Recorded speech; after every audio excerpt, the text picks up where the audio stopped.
I doubt many people will get that reference. Monolith is a company many people know these days for the Middle-earth series, but they used to release some killer FPS back in the day, many of which were, and still are, critically acclaimed. Blood, Condemned, Fear, and the Operative, No One Lives Forever, NOLF for short, was released in 2000 for the PC, lauded with praise by critics and consumers alike, and like all good pieces of media, sold like dog shit. It would get a port on the PS2 2 years later. I don't know how much this port helped with the sales, but let's see how the conversion went. On the technical side, the game looks worse than the PC.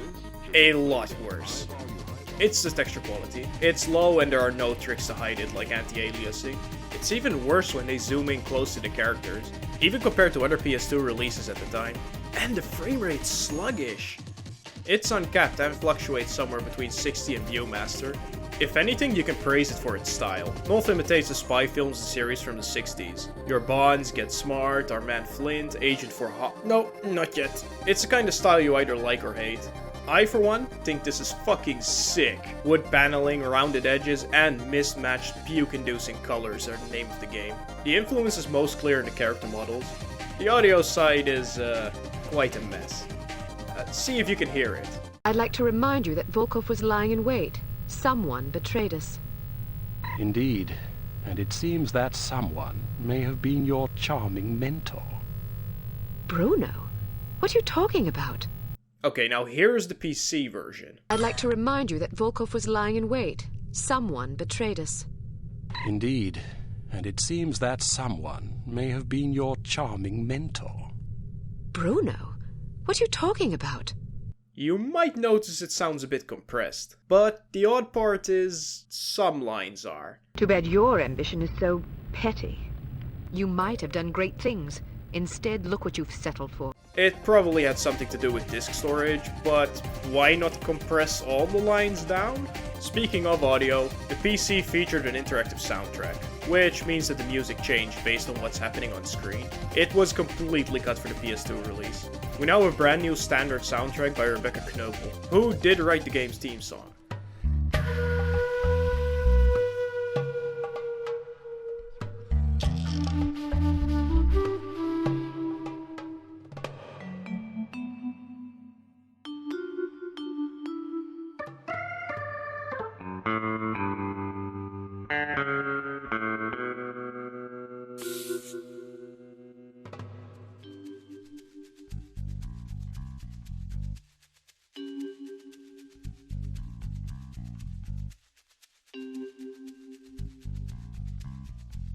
She worked on some other games too, and apparently made the Tosh.0 theme song. Cool.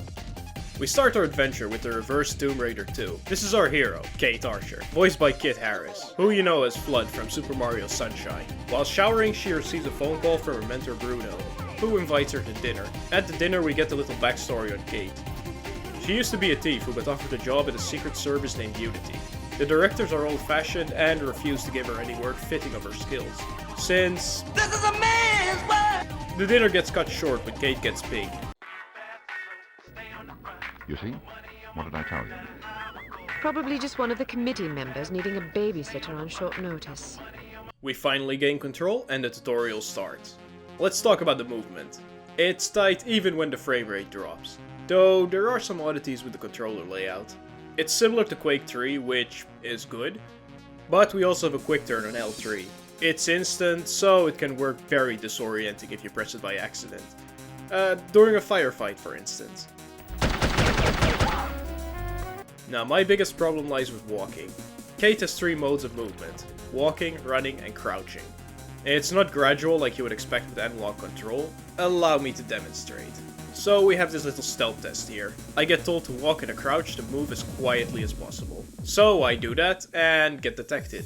The movement felt a bit too fast, so maybe I have to slow down a bit more. A couple of tries later, I notice my speed remains the same no matter how little I push the stick. Then something clicked. This game has no analog control. Moving your stick slightly forward is the same as holding shift in the PC version. That means this is crouch walking and I still get hurt. I managed to get past it by channeling my inner thief player and tapping the movement. But man, I knew how the stealth was going to be, especially because of the sight training. If you're not sure what to expect around a corner, it is generally safe to step out for a moment to see what's up ahead. As long as you duck back quickly, you probably won't be spotted. Of course, the closer you are to an enemy, the more likely it is that you'll be seen, so listen for footsteps or conversation before leaving cover. Didn't know of Pioneer Ubisoft's stealth system. Next up is the shooting range. We get a selection of weapons to test out and shoot at some cardboard cutouts. On the PC, this would be a fine introduction to shooting. In the PS2 port, nah. The auto-aim doesn't work on the cutouts, so we don't develop a feel for it. I guess I'll do it for you. The auto-aim is a mix between too lenient and too loose. I'll try to aim for somebody's head, but the reticle steadfastly stays in his arm or torso. So I move to a spot where I should definitely be missing, typically to the right and up, and boom, headshot. Multiple even.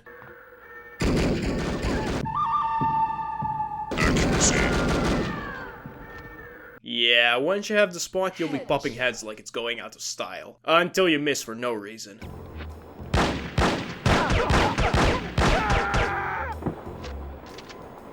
Okay, let's head to the directors. Agent Archer, how thoughtful of you to join us. I hope we aren't inconveniencing you too awfully with matters of international security. Here we get the first dialogue choices. We can't call him a knob, so being witty will have to do.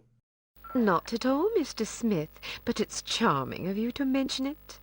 Bruno joins the conversation and starts arguing with one of the board directors, who wants to take him out to the field. Their bickering gets put to rest when we get informed that several operatives were killed while on mission. The board suspects that the mole has infiltrated Unity, so we must be wary of betrayal on our next mission to Morocco. A West German, remember this is the 60s, ambassador is marked by an organization called HARM. We need to protect the deaf and nearsighted man. Pardon me, do you have the time? No, sir, I do not have a dime, and I don't have much use for beggars. A very deaf and nearsighted man. Bruno offers to point out the targets for us, but, shouldn't he be doing the sniping? Cause, you know. Sniping's a good job, mate. Boring.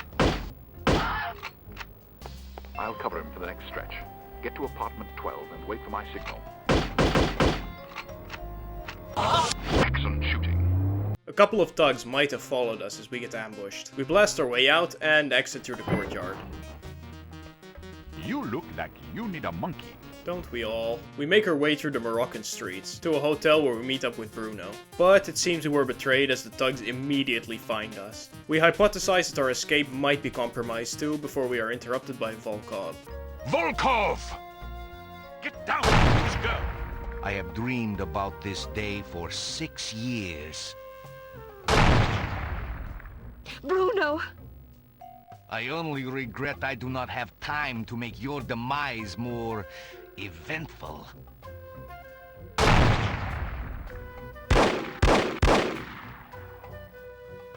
After him. This is all my fault. If you hadn't been worrying about me, he never would have got the drop on you. Silly girl. Worrying about you is all I have left. Don't say that. I've always had plenty to die for. You've given me something to live for. Then live. In your memory, perhaps. Bruno! The thugs aim to leave no witnesses. After disabling the explosives and saving the civilians, we try in vain to chase Volkov. We do get our hands on his lackey. Huh? Who are you? Good afternoon. You're wasting your time. I won't talk. I have been trained to resist all forms of torture. Oh. I will torture you. Come on, say it. I'm going to ask you nicely. Where can I find Volkov? Nice try, but I'll tell you nothing. I'll ask again. Where can I find Volkov? And I'll say again, nice try, but I'll tell you nothing. Well, third time is always a charm. I'll ask you one last time. Where can I find Volkov? What kind of two-dimensional halfwit do you take me for? You think I'll tell you something just because you asked me 3 times? I have a master's degree in economics from Princeton University. I'm not some idiot, you know? Goodbye. Wait, don't go. I don't know where Volkov is. Well, He might have gotten away, but at least we saved the ambassador. Ow, pillock. This operation has gone completely foobar. Let's head to the extraction point and bail. We need to make our way to... What? We need to make our way to the smuggler's hideout and reach the shore, where we presumably get picked up.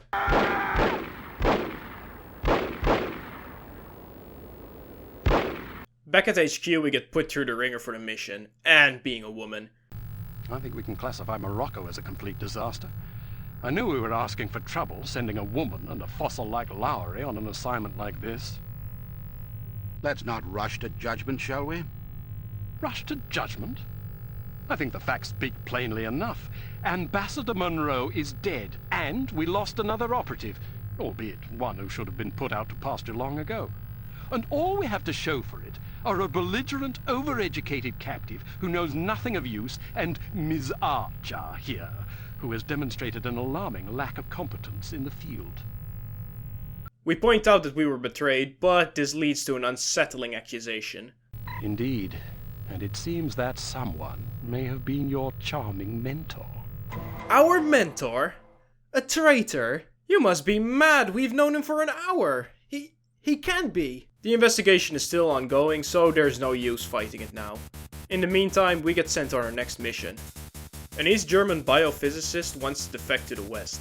Our mission is to get him out. Let's head past Q, I mean the tech guys, to pick up some new gadgets. I forgot to mention it last training session, but Kate gets an arsenal of gadgets on her missions. A lot of which we will never use, like explosive lipstick.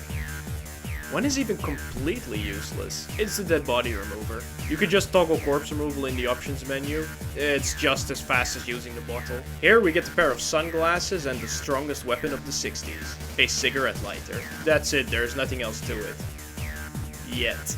We also get some training in cameras and searchlights. Unless you're a smooth brain, I assume you know how a camera works. So I won't explain that. Just know that we can't shoot them as that will trigger an alarm. Let's start off by meeting our contacts. We'll know them by their unique call phrases. Guten Abend, Fräulein. Do you make love to strangers? Certainly not. Hello. Are you free tonight, or will it cost me? More than you can afford. You are the most beautiful girl I have ever seen. Can you cook and clean too? No, but I can put you in the hospital if you want. Maybe you can find someone to take care of you there. Want to come in for a game of Twister? I'd rather run over you with my car. These code phrases have a somewhat confessional tone to them, don't you think? Okay, now let's get to the library. It's behind this gate, but we need to get past the guards. I'll shoot the guy up top with my silenced pistol, open the door to the guardhouse while the camera is turned, and... what the fuck? Okay, you can just talk to the guard. What are you doing here? We need to make our way through a restricted section, so taking stealthy routes is of utmost importance. Oh shit, got a blast! Using subtlety and subterfuge, we snap pics of some docs in the library, and meet with our contact. Care for a light? Dunk, I seem to have lost my phone number. Can I have yours? I'm in the book. Just look under police department. You're late. Sorry, I did my best. No matter. Here, take this visitor ID card. It identifies you as the Commandant's niece, Hannah. Don't worry, that disguise won't do much when I get detected almost right away. Anyway, our good doctor. Who are you? We'll have time for introductions later. Our first priority is to get out of here. They sent a woman to liberate me? My God in Himmel.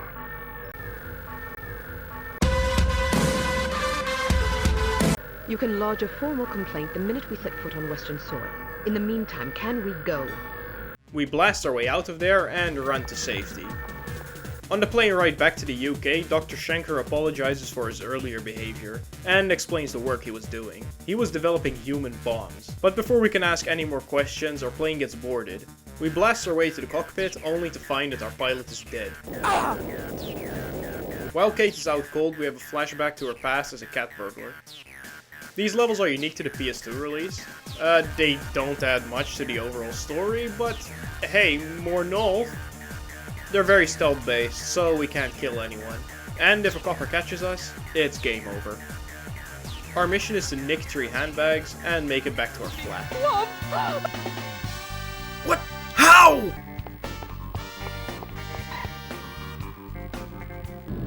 Something's not right. Alright, let's go. But some of our men are still aboard. Listen to you crying like a wee girl. They'll have to make do, won't they? We have 1 minute to make it from the plane. We leap out but don't have a parachute. We'll need to borrow one. Back at base, Mr. Smith unbuckles his belt and takes an absolute shit on us. I'm impressed, Agent Archer. I expected that promoting you to field operations would be disastrous, but I never imagined a catastrophe of these proportions. You've now managed to botch 2 high-profile, high-stakes missions. Care to explain? It's gotten so bad that he considers filing a request for a formal discharge. But Mr. Jones steps in and backs us up. We give a description of the man who ruined our operation, after which we get our next mission. A Finnish cargo container was spotted by customs carrying specific chemicals linked to Schenker's research. It's currently in Hamburg, where we suspect Schenker's kidnappers might be. We also get informed we have a new partner, who we will meet in Hamburg. We meet him in a beatnik club. For those who don't know, beatniks are basically hippies. We need to get in the club, but they aren't letting anybody in anymore. Thankfully, this nice lady will distract the guard for us so we can sneak through the window. It seems there was somebody waiting for us to arrive. He runs off and tells this big-boned lady that we've arrived. We check around, but it seems Goodman hasn't arrived yet. Let's kill some time by breaking into the manager's office. Would you care for a light? Thanks, but I don't smoke. You're holding a cigarette. Goodman is surprised that we are a woman. We have a little chat where he points out that we are being followed. He suggests we take him to the bathroom and interrogate him. Ow!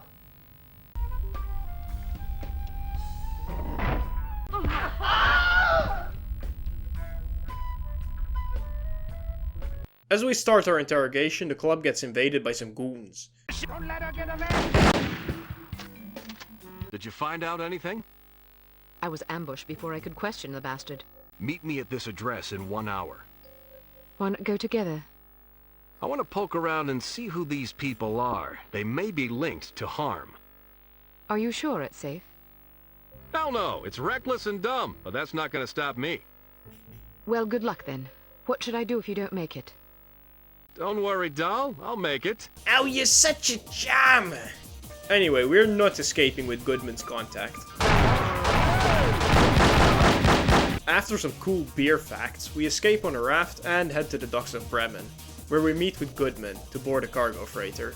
It's another stealth mission without mandatory stealth, which goes just as well as you would expect. Yeah, that's fucking bullshit!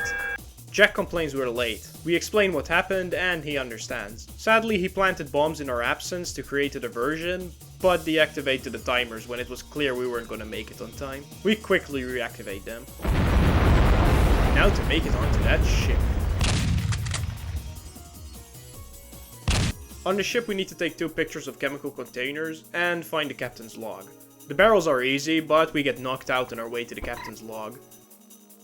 Oh, fuck. I can't believe you've done this. We get sent back in time to 9 years ago. Nothing interesting other than some misaligned loot. We wake up just in time to witness the ship sink. Time to make our great escape.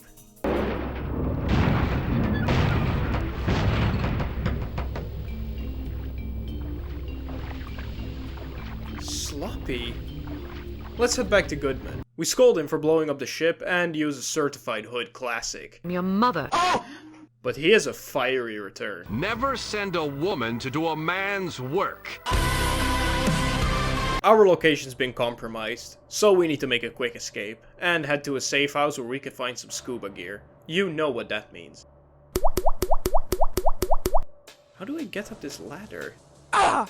Can I vent one of the frustrations I have with this game? Why are there no quick saves? That piece you saw there took me 15 minutes to get to, only to die and do it over again. It's one of the reasons why I don't bother with stealth. I can stealth my way through a level for half a year, only to die at the end, and have to do it all over again. Let's just get the captain's log. Back at HQ we get a message from Harm, by means of a puppet. Unless our demands are met. £50 million sterling, the continent of Australia? and an internationally recognized holiday to be known as Praise Be to Harm Day. They used Schenker's research in biological explosives to detonate a club. A list of demands has been issued and many people have been infected. Giving in to their demands is impossible. The clock is ticking and we must act fast. We don't have any leads, but we knew that those chemicals from the tanker we sank were headed for a chemical plant in southern England. Our mission will be to gain an audience with the owner of the place, Baron Dumas.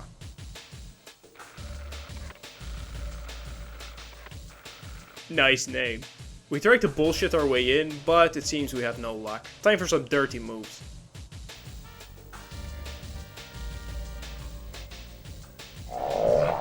Would you excuse me for a moment? We sneak in but can't alert anybody about our presence. There is a correct way through the facility, so don't even think of going on your own. Light a fire, sneak through the boss's cubicle, remove the planks, sneak to the security room, wait. Office if anybody calls for me. Go to the Baron's office and head in. If you fail, do it over. And yes, he is connected to harm. I don't know how, we just saw a model of a refinery, so that's our next target. We sneak around and find Armstrong, the guy who knocked us out in the ship, sealing the connection between the Baron and harm. We report this information to HQ, who tells us to gain an audience with the Baron, through more direct means. We do just that using our innate charisma. You've been staring at them all afternoon. We bullshit our way in by saying we're Mia Haig, writer for Men of Influence, and we want to interview the Baron. It works this time, and we find out that Baron Dumas is a blabbering, incompetent spot. Clearly it takes a savvy, intelligent individual to succeed in business where you have. What's your secret? Well, I suppose it takes a solid appreciation of the fundamentals of business success. Once you have that, the rest is easy. I'm sure a man of your education is as broadly read as he is charming. What works of literature have you found most influential? Yes, literature. One of my favorite subjects. I've always said that to read is to experience the literary wisdom of wise men. Very well said. And who are some of your favorite authors? Hemingway, Melville, Dostoevsky? Precisely. Good guess. Shall we proceed to the next question? Didn't expect that from the Halo announcer. Skill issue. We discover that he's hardly involved with the business, but stores all documents related to the business in a large safe. Further investigation leads us to another link. The Vice President. DV. What? His initials, Damascus Valentine, Dmitry Volkov. Coincidence? I think not! We devise a plan to infiltrate Dumas headquarters. We are lucky as they're building a second skyscraper next to the old one. We need to sneak our way up there, head for the construction crane and use it to leap to the other side. But halfway up the construction site, we are met by an old acquaintance.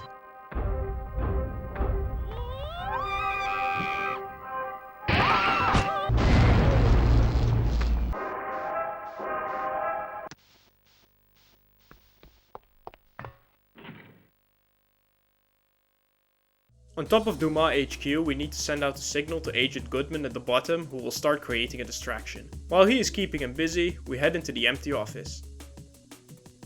Something is wrong, as there are still guards on the floor.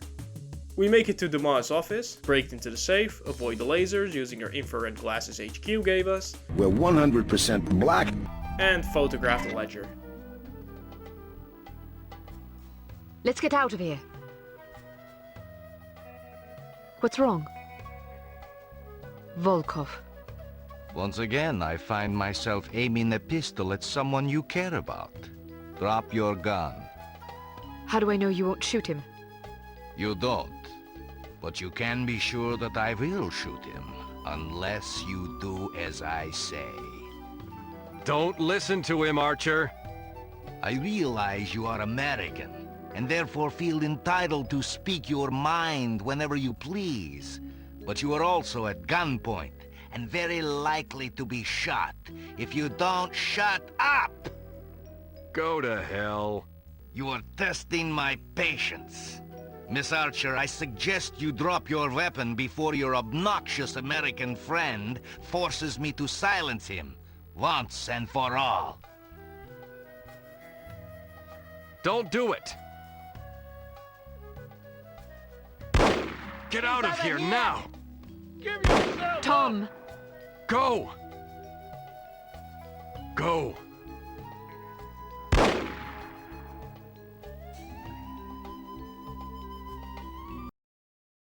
Kate is devastated by losing another partner. We get called to Mr. Jones's office, who gives us a pep talk. He tells us he too used to be a field operative, with Bruno in fact. He compliments us on how we've been handling this situation, and says he couldn't have done any better. Mr. Smith comes in and gives us an update on the situation.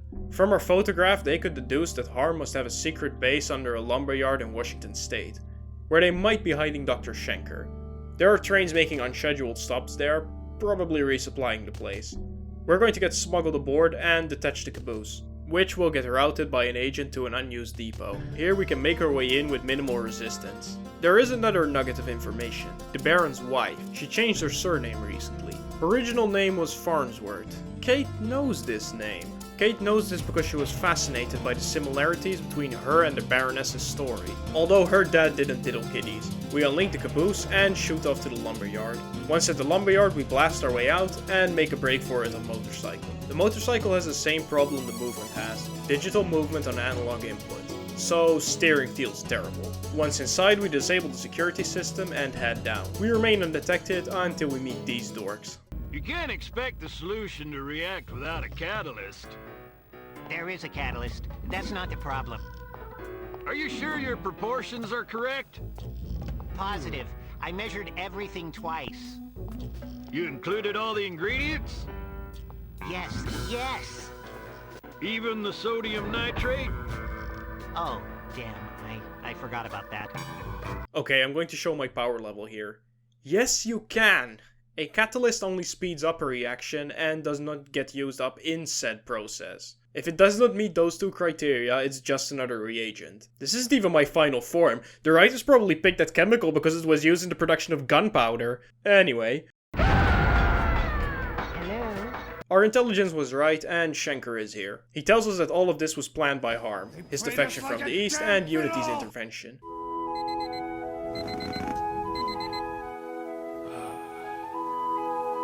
The birds are singing, the flowers are blooming, my dick is throbbing.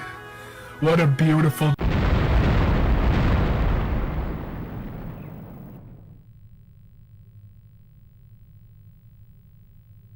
Harm has made it clear they're not fucking around. They're going to detonate a biobomb every 48 hours until Schenker is back in their hands. We call Schenker in and question him. He can't tell us who was infected, but he does know that there is an antidote. It's highly unstable and must be created in a zero-gravity environment. They've been creating the antidote in space. The US branch of Unity spotted an unscheduled rocket launch. At the time it was thought to be of Soviet origin. We are sent in to investigate. Let's just hope I find myself in harm's way, if you Nope, take my meaning. that's a sequel. We arrive at the sub-dockyard and start making our way to the surface. On the surface we need to traverse the jungle and some fake-looking water to the hidden launch facility. From the pipes we hear that the test run is about to take place. This would not be a problem if we didn't enter through one of the exhaust pipes. We need to quickly sabotage the launch.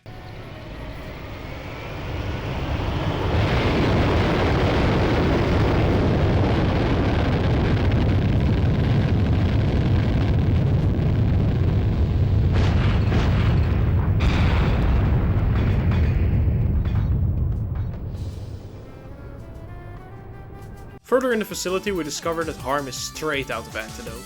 But the rocket is about to launch, so you know what that means. Space! Welcome to the space station. I was honestly not expecting it to be this luxurious. 2 games in a row with a bar in space. What are the odds? We make our way to the station in search of the lab. We're almost there when the meteor shower hits the station. We quickly run over to grab the sample before the station crashes to Earth. Now we need to find out who's infected. We don't know where the list of names is and don't have any leads to go off. Except for one, the Baroness, who is currently in the German Alps. With nothing else to go off, the board trusts Kate's instincts. We trail the Baroness for a bit until we make it to the gondola station. We meet up with our contact, who tells us about the service gondola we can take up. It's a couple of miles from here, but he found out where we can nick a snowmobile. But while making our way over there, we fall through the ice. We need to leg it over to a source of heat before we turn into an icicle. We now take the snowmobile to the gondola. I like how they made the toilets accurate. In the chateau, we need to gain access to the Baroness's lair. Okay, now we're down here, we have another 9 years ago section that has nothing to do with the main plot. Here's the turbo summary. Kate swipes a diamond and gets saved by the ghost of a maid. When we wake up, we finally get an audience with the Baroness. She's impressed we made it this far, and gives us a little peek into her backstory. She hates the aristocracy, and thinks she's doing the world a favor by ridding of them. She's not concerned with us as we are a dead woman walking. She leaves us in the care of Armstrong, but she forgot one thing. I'm Scottish! We must channel all of our experience in Morrowind to provoke him into fighting us. You're just afraid I'd clobber you. Ha! I'd be more afraid of an angry chipmunk. I always figured you for a sissy. I dare you to say that again. Oh, that's right. I forgot you don't like girls. That's it! You pushed me too far, girlie! We fight him hand to hand using the game's beautiful melee system. After beating him up, we have a conversation with him. Be damned! Walloped by a girl! So, do you intend to keep your word and let me go? Or do I need to pummel you some more? I may be a villain, but I'm not a liar.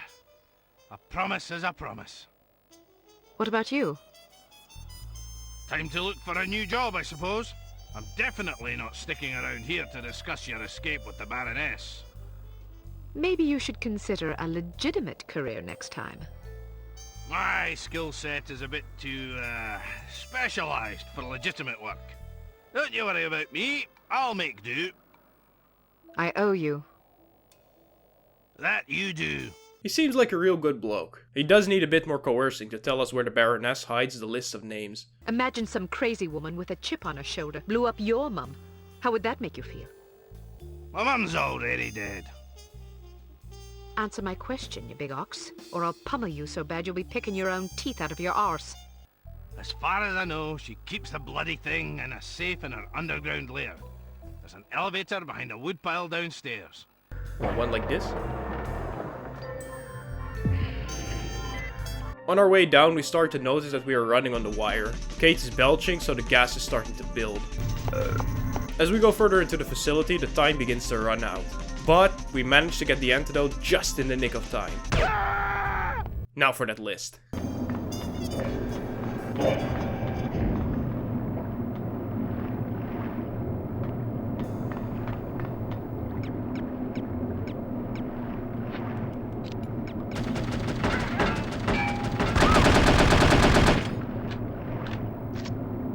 Fricking sharks! Sadly, no laser beams. Entering the Baroness's office, we find what we came for. A picture of what looks to be Jace Hall wearing a fur coat. Okay, the safe is behind a painting. And we see an interesting name on the list. We are discovered and give chase, but it's too late. Now to get off this damn mountain. Thank God we have the extraction waiting for us. We need to fight our way out against Harm's strongest agents. The first one is the hardest as her sniper shreds through your health and armor. Shoot her until she dies. That goes for the other two. Out of curiosity, who's got Ancient Archer?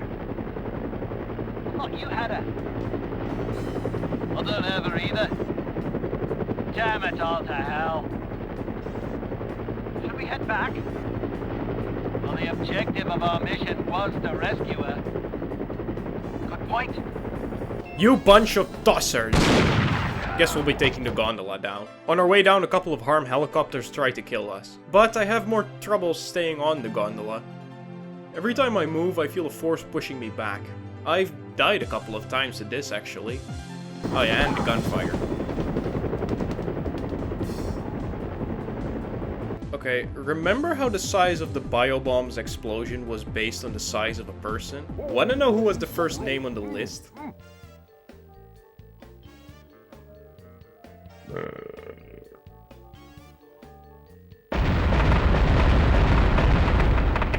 At the bottom, we meet Volkov.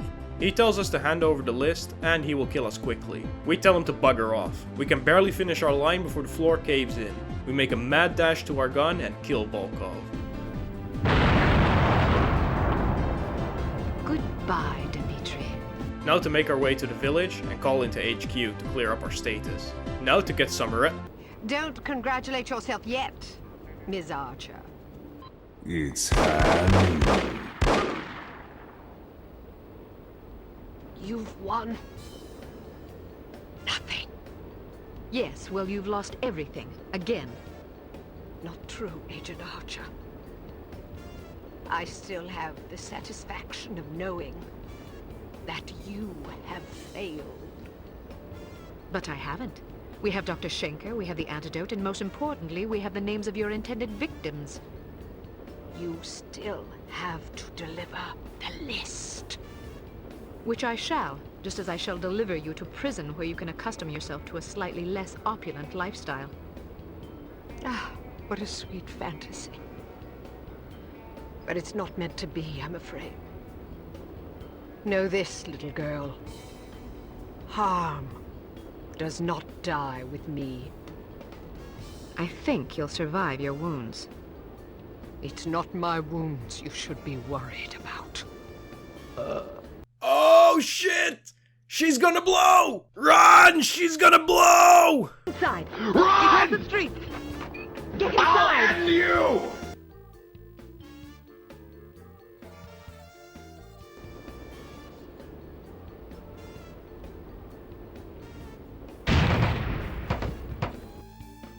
Poor, pathetic creature. Ah, Miss Archer. I trust you're recuperating suitably? Quite so, Mr. Jones. Thank you for the champagne. It's a tradition I began back in the war, to reward my boys for a mission well done. It pays to have friends in the supply department. So, does that mean I'm one of the boys? She's one of the boys! I suppose it does. Figuratively speaking, of course. Even Mr. Smith apologizes for his mannerisms throughout the game. We say our goodbyes and head for home. No fanfare, 'twas just another day at the office. We pay our respects to Bruno before... How touching. Goodman! You are alive! He was the traitor, and now he's come to kill us. He isn't playing around with his poisoned bullets. Drop your gun. Or what? Are you gonna shoot me in cold blood? Mr. Smith? Mr. Smith? What are you doing here? Tending to some unfinished. The twists and turns! Mr. Jones? Are you all right, Miss Archer? Aye. What's going on? There's your traitor. Traitor? You mean Smithy? How long have you known? I've suspected you for some time. You've only just now confirmed my suspicions. All this time you thought he might be a traitor? Indeed, but I had to be sure. You might have warned Bruno. He did. Bruno? Bruno? Look out!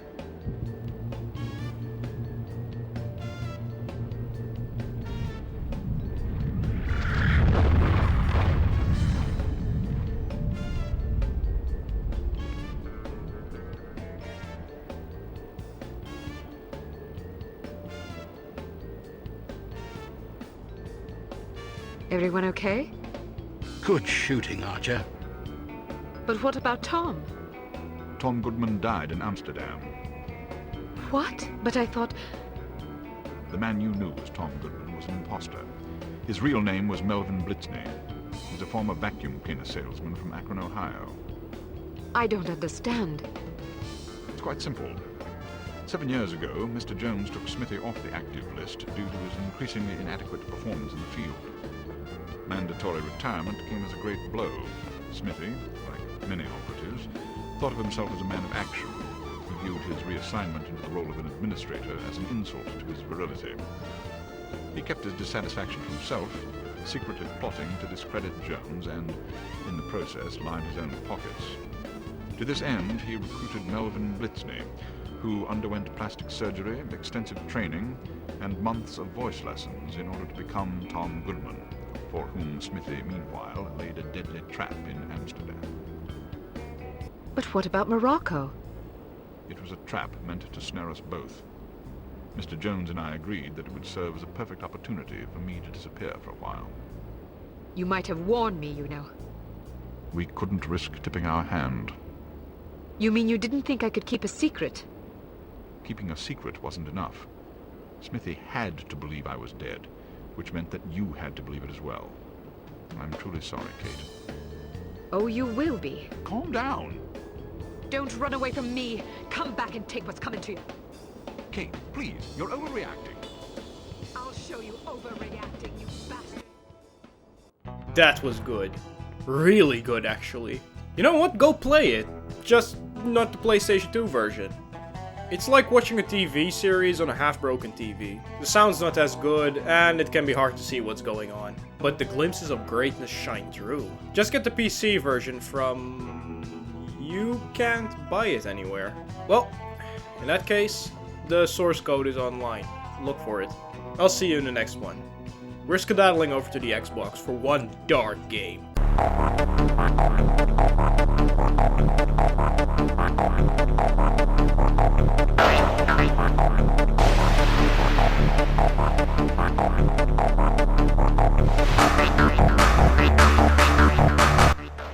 Hi, I'm here for the furry meetup.